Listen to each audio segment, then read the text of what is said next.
त्वमेव विदित्वा किमृत्युमेति नान्यपन्था विद्यते यनाय नान्यपन्था विद्यते यनाय। आज के कार्यक्रम के मुख्य वक्ता श्रद्धेय आचार्य प्रभा मित्र जी, मंच पर विराजमान आदर और सम्मान के योग्य डॉक्टर वेद प्रकाश शर्मा जी, हमारे राष्ट्रीय महामंत्री आदरणीय डॉक्टर व्यासनंदन शास्त्री जी, आदर और सम्मान के योग्य हमारे अनिल नरूला जी, श्रद्धेय प्रेम सचदेवा जी, आदर और सम्मान के योग्य राम भज जी, मंच पर विराजमान सभी दिव्य भव्यजन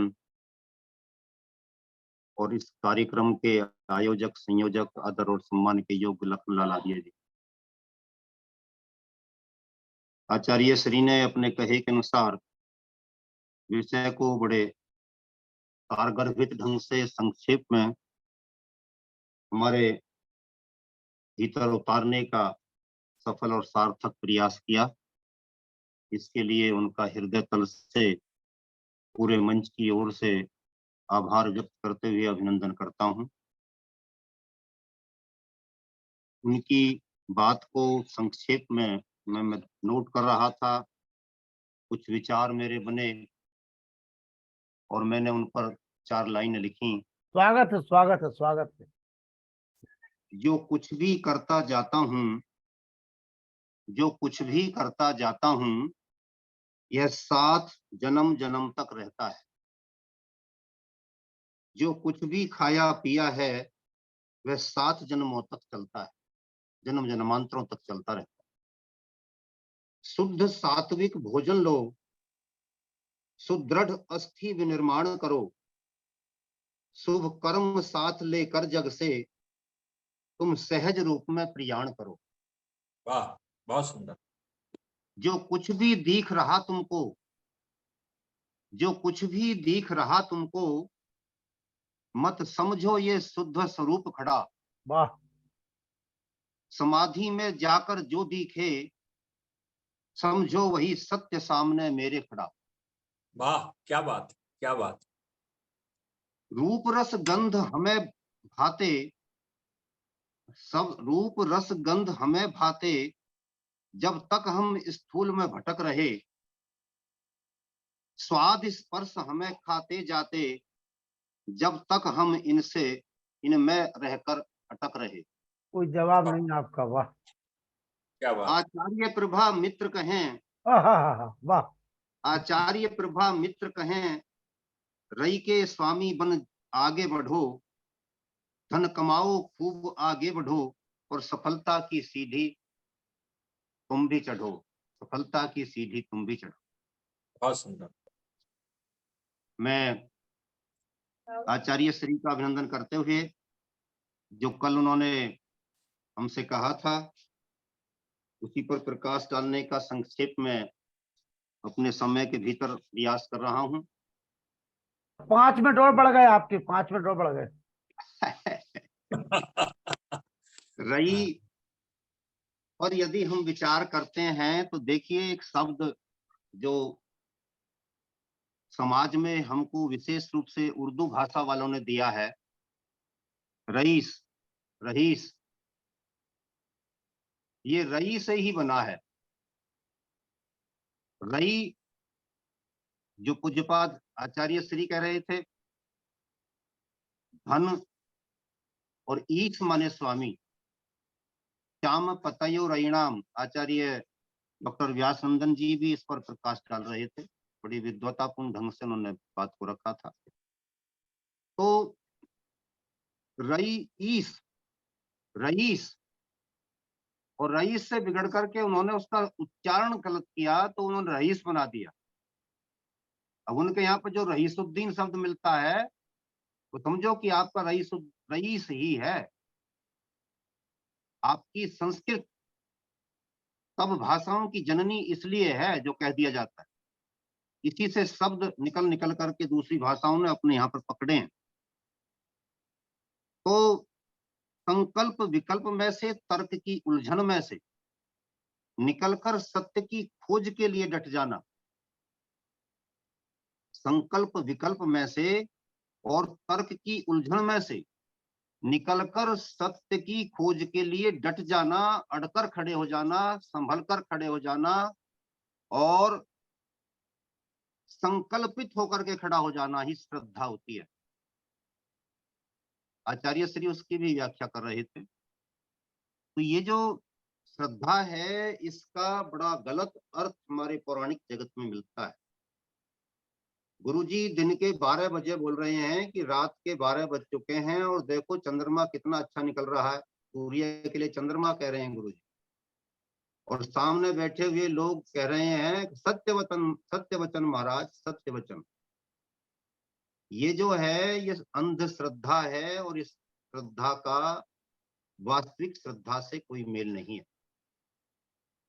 यहाँ पर तो संकल्प विकल्प में से, तर्क की उलझन में से निकल जाने का नाम और सत्य की खोज के लिए डट जाने का नाम श्रद्धा है। और यहाँ पर हम देख रहे हैं कि सत्य की खोज कहीं धूमिल हो गई है, ओझल हो गई है और हमारी बुद्धि पर पर्दा डाल दिया गया है। और पर्दा डले हुए उस अवस्था में हम बोले जा रहे हैं सत्य वचन महाराज, सत्य वचन महाराज।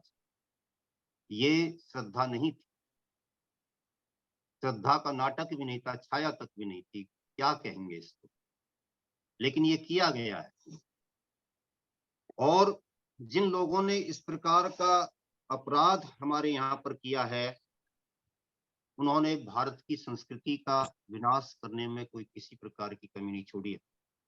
पिप्लाद ने ब्रह्म ज्ञान के लिए तप और ब्रह्मचर्य को आवश्यक माना है। पिप्लाद ऋषि हुए हैं, ब्रह्मचर्य, श्रद्धा, तप इनको आवश्यक माना है ब्रह्म की प्राप्ति के लिए। और वो वही श्रद्धा की बात करते हैं जो श्रद्धा पर अभी हम विचार रख रहे थे।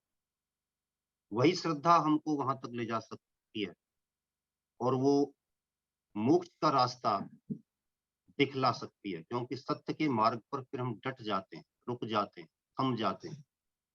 जो संकल्प विकल्प था और भटकन थी और जो किसी भी प्रकार का वितंडावाद भीतर मचा हुआ था, आतंकवाद भीतर मचा हुआ था, जो हमारे शत्रुओं की सेना चारों तरफ से हम पर आक्रमण कर रही थी, भीतरी शत्रुओं की सेना। बाहरी शत्रुओं की सेना को हराना तो बड़ा सरल होता है, परंतु भीतर जो विशाल विशाल सेनाओं को लिए एक एक शत्रु खड़ा है, एक एक महारथी खड़ा है। काम, क्रोध, मद, मोह, लोभ, ईर्ष्या, घृणा, द्वेष, पता नहीं कैसे कैसे और कितनी अक्षौणी सेना इनकी है, ये कुछ कहा नहीं जा सकता। लोग कहते हैं कि कर मन पर अधिकार ले, तेरा हो गया भजन। बड़े सरल से शब्दों में कह दिया जाता है, कर मन पे अधिकार ले, तेरा हो गया भजन। बड़ा सरल सा लगता है, पर इस मन पर अधिकार करना कितना कठिन है। भीतर बैठी इस विशाल सेना को परास्त करना कितना कठिन है।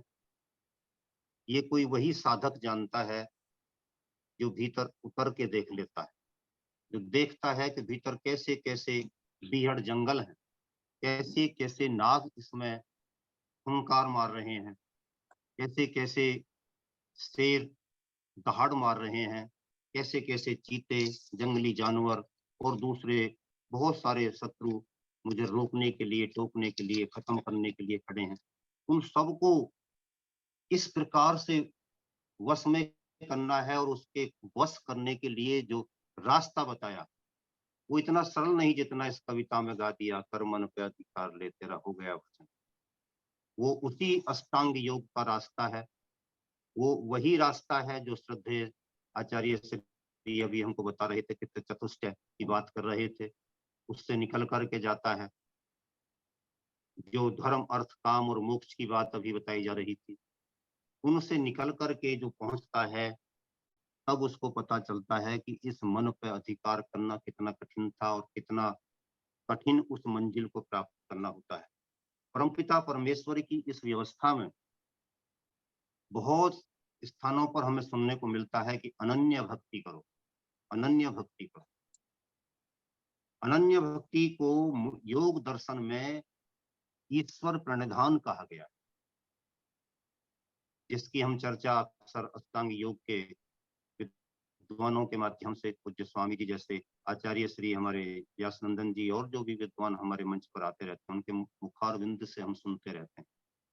देखिए, ये मुखार बिंद भी तब तक मुखार बिंद है, मुख जैसा, अरविंद जैसा मुख, जब तक इससे प्रवचन निकलते हैं, जब तक इसमें से उत्तम वचन निकलते हैं, तब तक ये अरविंद जैसा, कमल जैसा कहलाता है।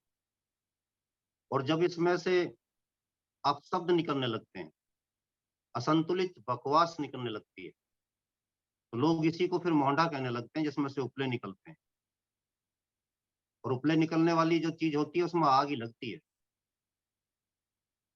तो मुखारविंद उन्हीं का कहा जाता है जो प्रवचन करते हैं, जो सन्मार्गदर्शन करते हैं, जो ऊंचा उठने, ऊंचा सोचने, ऊंचा करने के लिए प्रेरित करते हैं, जिनके पास ये चीज होती है, उठाने की चीज होती है, कुछ बनाने की चीज होती है, प्रेरणा होती है, जो ईश्वर की सविता शक्ति के जीते जागते प्रतीक होते हैं, वो सूर्य के समान होते हैं।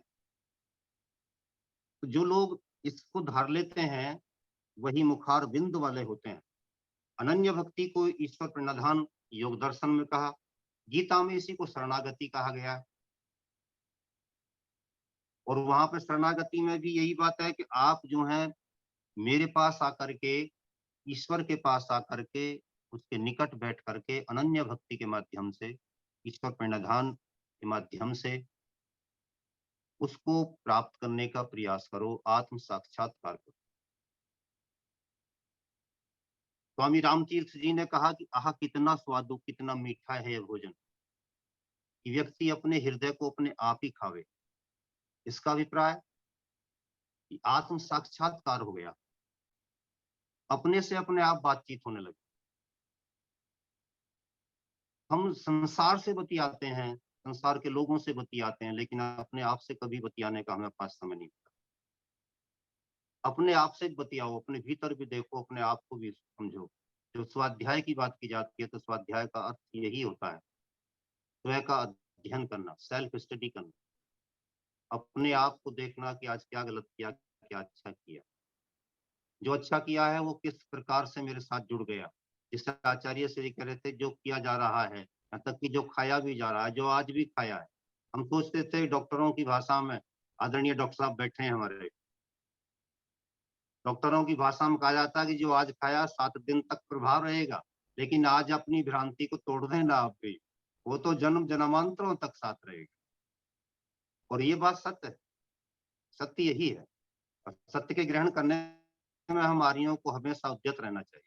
इतनी अच्छी बात बताई है आज, और हम भी इस बात को मना करते थे, जो आज खाया है 7 दिन तक उसका असर रहेगा। फिर नहीं, डॉक्टरों की भाषा थी ये जो, और उन्होंने जो बता रखा था उसको हम सत्य मान रहे थे। लेकिन आज ये बात नई जानकारी में आई तो अच्छी लगी। तो दयानंद जी ने इसी ईश्वर प्रणिधान की अवस्था को उपासना कहा है, और उसी उपासना शब्द को हमारे आचार्य श्री ने पकड़ा। तो उसको जब स्वामी जी ये कह रहे हैं, या आचार्य श्री आज हमारे सम्मुख अपने मुखार विंद से ये कह रहे हैं, उनकी सवितः शक्ति जो हमको प्रेरित कर रही है, वो उपासना, शरणागति, ईश्वर प्रणिधान की ओर हमको आंदोलित कर रही है, मथित कर रही है। और इस प्रकार का उनका संबोधन, उद्बोधन, प्रवचन निरंतर हमको मिलता रहे। परमपिता की हम पर उनके माध्यम से कृपा बरसती रहे। मैं इन्हीं शब्दों के साथ, इसी अपेक्षा के साथ अपनी वाणी को विराम देता हूँ। ओम शांति। बहुत अच्छा। बहुत बहुत आभार सम्मानित doctor Rakesh Kumar R G का। और 14, 15 और 16 अप्रैल की 3 दिन की यात्रा पर आप ललितपुर जनपद आ रहे हैं, उनका हार्दिक वंदन, अभिनंदन। मैं निवेदन करूंगा अनिल नरूला जी से 1 मिनट में अपनी टिप्पणी दे।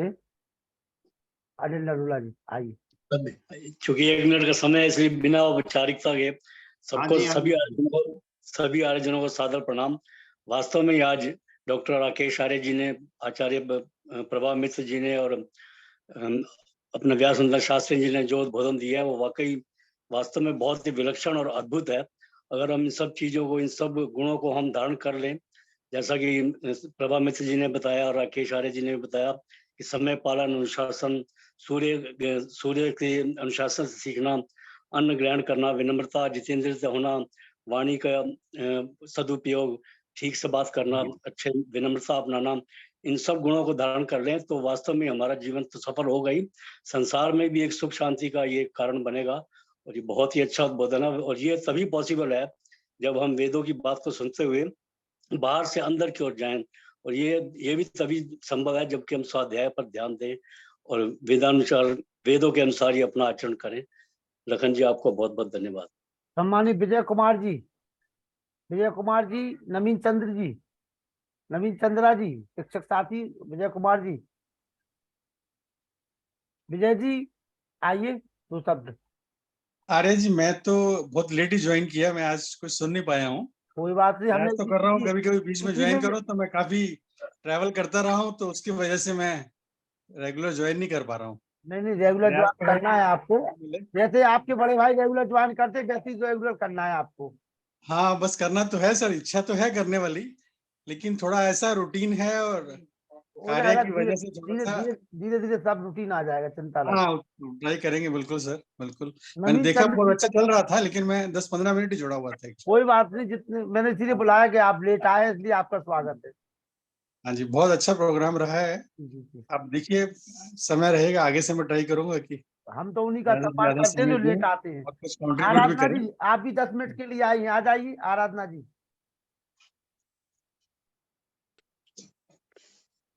नवीन चंद्रा जी उत्तराखंड से हैं, शिक्षक साथी। नवीन जी,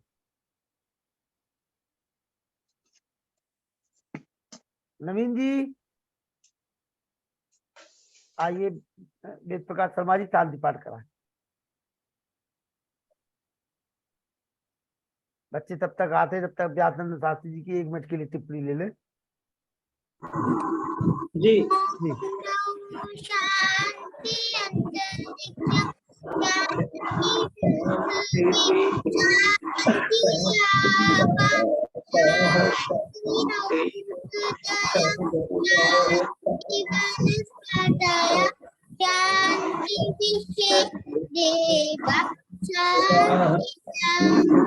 शांति सर्व शांति शांति रेव शांति सामा शांति रेदि ओम शांति शांति शांति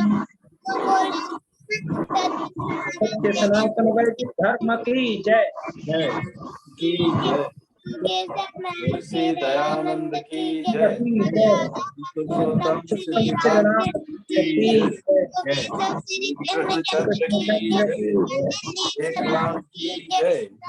सच्चिदानंद की जय स्वामी आत्मानंद की जय भारत माता की जय माता की रक्षा हो, पालन हो, आर्य समाज अमर रहे, वेद की ज्योति जलती रहे, उनका झंडा ऊंचा रहे, आर्यों के महाकुंभ और भारत समझो अभियान की जय। वैदिक अभिवादन सबको नमस्ते जी। नमस्ते नमस्ते, नमस्ते सबको, नमस्ते। नमस्ते जी। नमस्ते जी, ठीक है जी। ओ बच्चों को नमस्ते, देख कल के आ मुलाकात जाते हैं करते हैं। ये बच्चे कि भाई बच्चे बोल रहे हैं तो मैं भी सुनूं। धन्यवाद साहब। शुभ रात्रि। शुभ रात्रि।